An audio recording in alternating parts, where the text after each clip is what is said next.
जय माँ इंद्राक्षी जय अम्बे। इंद्राक्षी धाम में सभी साधकों का हम हार्दिक स्वागत करते हैं।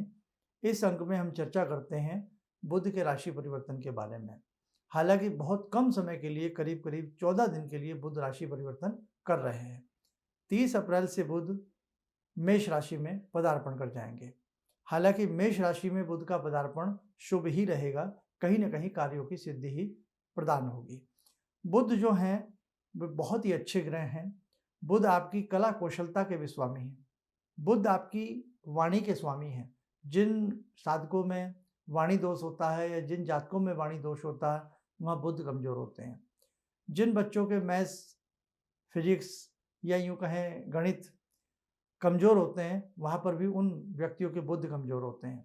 बहुत ऐसे व्यक्ति हैं जो अपना घरेलू हिसाब किताब भी अच्छे से नहीं लगा पाते, मेमोरी बहुत डाउन होती है। उस स्थिति में भी बुध आपके अच्छे नहीं है। जो तपाक से अपनी बात को ना कह सके, मौके पर अपने आप को प्रेजेंट ना कर सके, वहां पर भी आपके बुध कमजोर होते हैं। तो बुध का एक बहुत बड़ा अधिकार होता है। इसलिए हम यही चाहते हैं कि आप इस बार जो बुध का ये राशि परिवर्तन हो रहा है, एक दिन के लिए उसके उपाय करिए और आपको बहुत अच्छा महसूस होगा।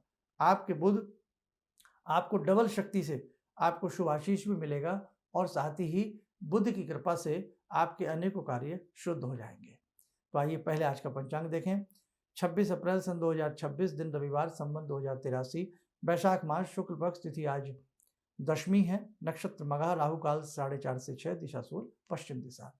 अब सबसे पहले तो आप ये देखें, 30 अप्रैल को प्रातःकाल जब बुध जो है राशि परिवर्तित करेंगे, उस समय आकाश में ग्रहों की क्या स्थिति रहेगी, एक नजर आप ये भी देखें। हमने मेष लग्न की कुंडली बनाई है। लग्न में ही सूर्य और बुध, द्वितीय भाव में शुक्र, तृतीय भाव में बृहस्पति, पंचम भाव में केतु, रिपु भाव में चंद्रमा, एकादश भाव में राहु, द्वादश भाव में शनि और मंगल की स्थिति। ये शनि मंगल की स्थिति अभी हालांकि शुभ नहीं है। ये आपस से निकल जाए तो कहीं ना कहीं और बहुत सारी चीज़ों में है, प्रकृति के अंदर, विश्व के अंदर बहुत सारा लाभ मिलने को, देखने को सबको मिलेगा।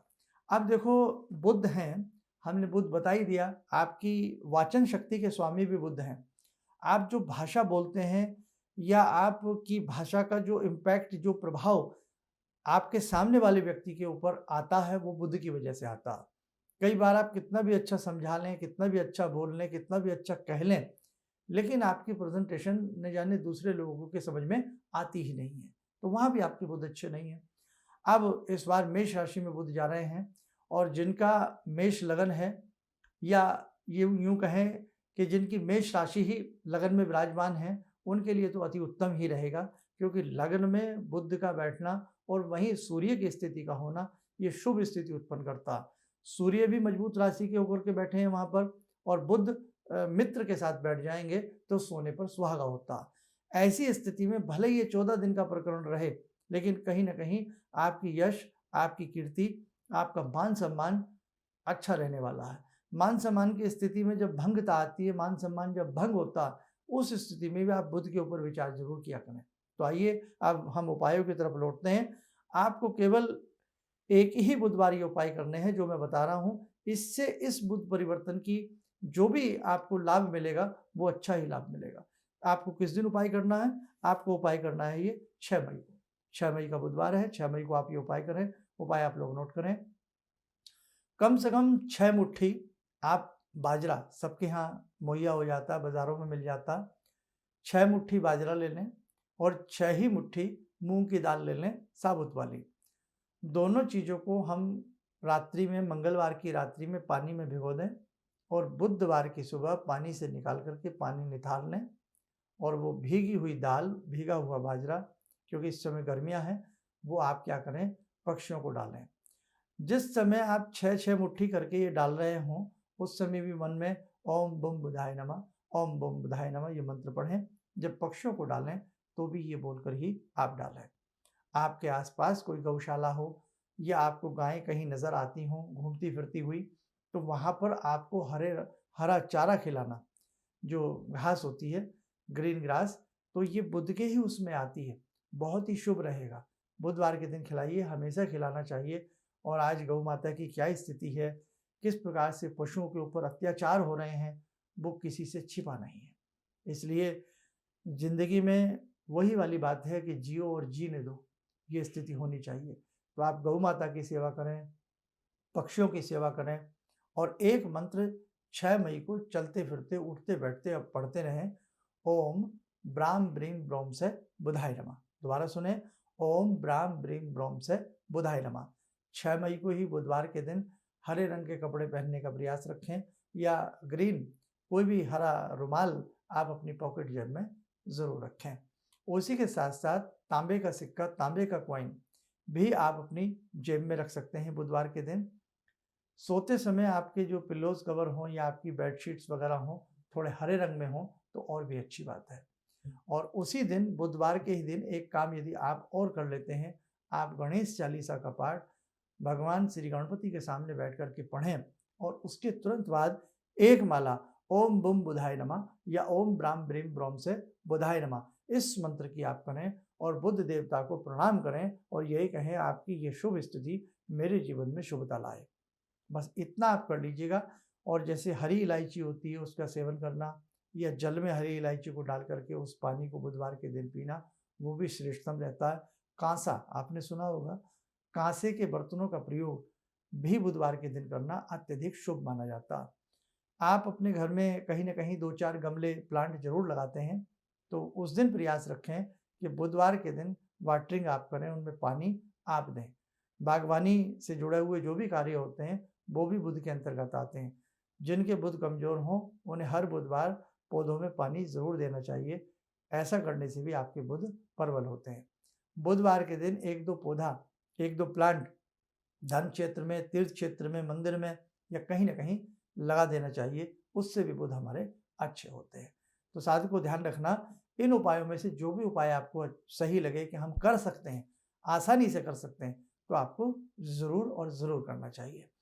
आपके जितने बुध अच्छे होंगे उतने आपकी वाणी में मिठास होगी।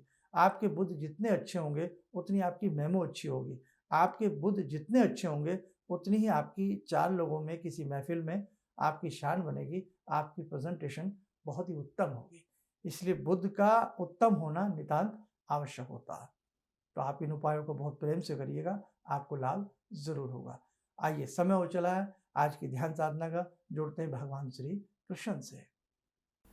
ॐ करारविन्दे न पदारविन्दं मुखारविन्दे विनिवेशयन्तं वटस्य पत्रस्य पुटे शयानं बालामुकुन्दं मनसा स्मरामि बालामुकुन्दं मनसा स्मरामि कस्तूरीतिलकं ललाटपटले वक्षस्थले कौस्तुभं नासाग्रे वरमौक्तिकं करतले वेणुकरे कङ्कणं सर्वाङ्गे हरिचन्दनं सुललितं कंठे च मुक्तावले गोपास्ति परिवेष्टितो विजयते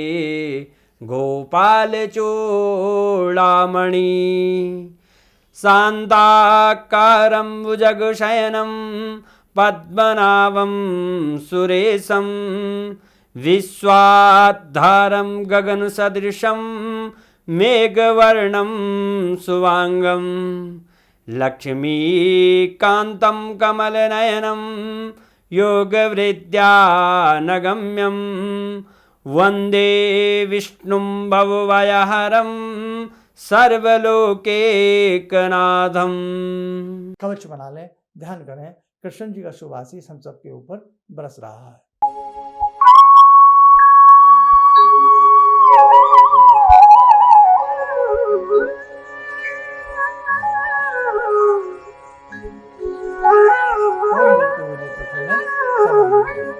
एक संदेश और आप जरूर देंगे आपको हम।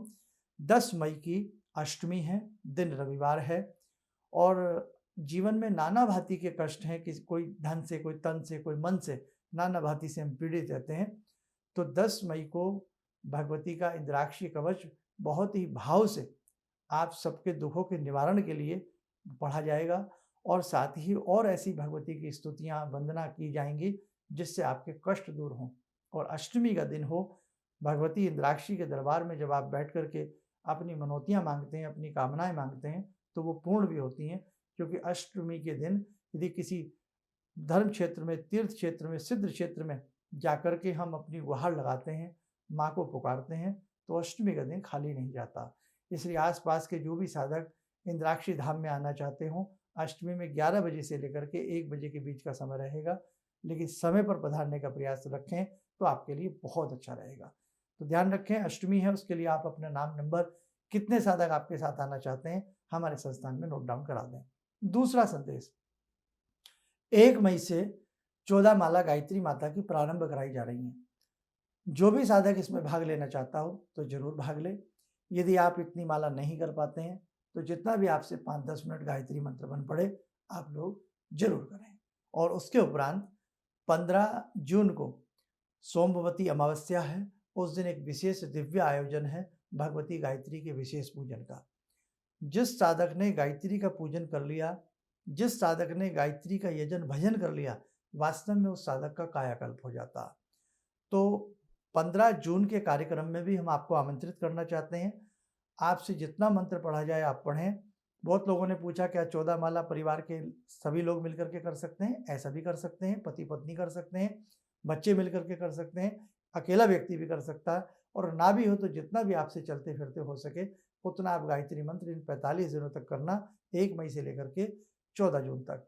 और 15 जून की प्रातःकाल करीब 10 बजे से, क्योंकि गर्मियाँ ज़्यादा हैं इसलिए 10 बजे से ये पूजन प्रारंभ होगा। और सोमवती अमावस्या है, गंगा का वहाँ तट है, इसलिए आप लोग आने का मन जरूर बनाएं, स्वयं भी आएँ और अपने साथ अपने मित्रों को, परिवारजनों को, परिजनों को लाने का ज़रूर प्रयास करें, ताकि इस गंगा में वो भी डुबकी लगा सकें, भगवती गायत्री का शुभ आशीष, शुभ आशीर्वाद उनको भी प्राप्त हो सके। इसलिए कहते हैं ना, सर्वे भवन्तु सुखिने वाली बात है। तो आप जो भी साधक 15 जून के इस विशेष आयोजन में, विशेष पूजन में आना चाहते हैं, सभी के लिए पूजन निःशुल्क है। वो साधक भी अपना नाम, नंबर लिखवा दें। और जो साधक 10 मई को अष्टमी के दिन भगवती के दर्शन करने के लिए इंद्राक्षी धाम में और अपनी काया का कल्प करने के लिए आना चाहते हैं तो वो भी अपना नाम, नंबर लिखवा सकते हैं। चलिए, आप सब लोग स्वस्थ रहें, सुखी रहें। इन्हीं शुभकामनाओं के साथ हम अपनी वाणी को विराम देते हैं। जय जय अम्बे। किसी भी समस्या के समाधान के लिए मिले प्रसिद्ध हस्तरेखा एवं वास्तु विशेषज्ञ प्रोफेसर धर्मेंद्र शर्मा जी से। नोट: शिविर में भाग लेने हेतु एवं व्यक्तिगत रूप से मिलने के लिए कॉल करने का समय सुबह 10 बजे से शाम 6 बजे तक। हमारे विभिन्न ज्ञानवर्धक कार्यक्रम देखने के लिए आप हमें अभी सब्सक्राइब करें, बेल आइकन को प्रेस करें ताकि आप देख सकें हमारा कार्यक्रम सबसे पहले। और अधिक जानकारी के लिए फेसबुक पेज को लाइक करना न भूलें।